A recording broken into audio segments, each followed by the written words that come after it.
Salut à tous, ici Benjamin Blanchard. Bienvenue sur ma chaîne où l'on explore ensemble le monde passionnant des technologies modernes. Si vous êtes intéressé par les dernières innovations et que vous voulez rester à jour sur ce qui change notre quotidien, pensez à vous abonner. Aujourd'hui, on va plonger dans un sujet incontournable des nouvelles tech. Prêts à découvrir? C'est parti. Bonjour à tous. Dans cette vidéo, je vais aborder un sujet qui nous concerne tous, la sécurité des applications sur nos smartphones. Plus précisément, je vais comparer deux géants du secteur, l'Apple Store et Google Play, pour déterminer laquelle de ces plateformes est la moins sécurisée. Je vais vous présenter des chiffres, des études et des exemples concrets pour éclairer ce débat.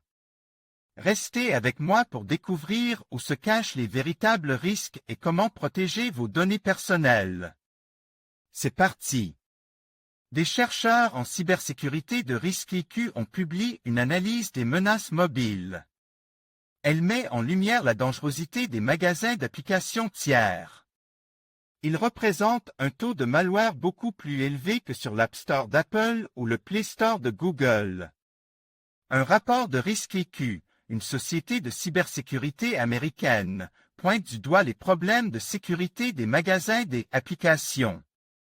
Applications mobiles. Qu'il s'agisse du Play Store pour Android, de l'App Store chez Apple et des boutiques d'applications indépendantes. De ces OS, la société analyse l'ensemble des contenus présents sur les différents catalogues.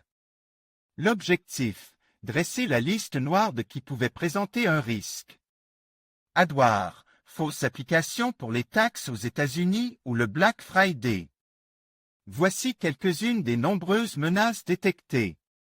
RiskIQ cite également les fleeceware, une nouvelle arnaque portant sur des abonnements payants cash. En nombre total d'applications, la panne de la plateforme la plus vérolée revient à 9 games. Comme il s'agit d'un portail populaire de téléchargement de jeux mobiles. Le Play Store d'Android arrive en seconde place, suivi de Zushu, Feral apps et Vmol apps. Une sécurité améliorée du Play Store sur Android. Le mauvais classement du catalogue de Google est relatif, puisqu'il s'agit de loin du plus grand magasin d'applications. Si l'on relève le pourcentage d'applications malveillantes comparé au nombre de celles-ci, le Play Store n'apparaît plus dans le top 5. Il cède sa place au magasin du constructeur Xiaomi.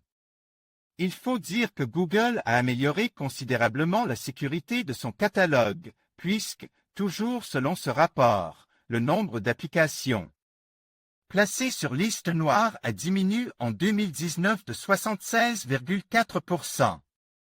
L'App Store d'Apple, quant à lui, n'apparaît dans aucun des classements.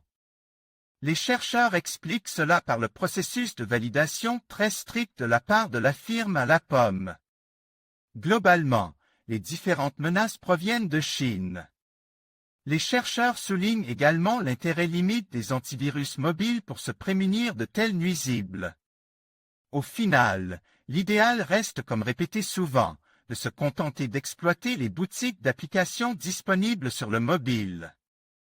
Découvrez les comparatifs et guides d'achat smartphone. Retrouvez tous nos articles sur la rubrique Guide d'achat smartphone, meilleur. Smartphone 2024. Test et comparatif meilleur smartphone 5G 2024.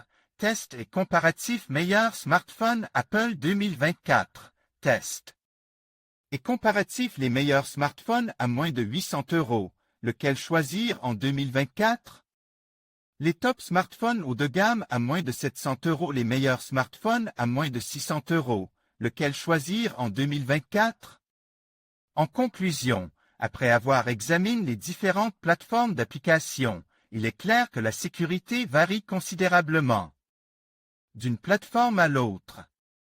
Bien que l'Apple Store et Google Play mettent en place des mesures de sécurité robustes, des failles subsistent, notamment sur des applications moins connues ou non vérifiées. Il est essentiel pour les utilisateurs de rester vigilants et de faire preuve de discernement lors du téléchargement d'applications. En fin de compte, La sécurité dépend également des pratiques individuelles et de la sensibilisation aux risques potentiels. Restez informe et protégez vos données personnelles.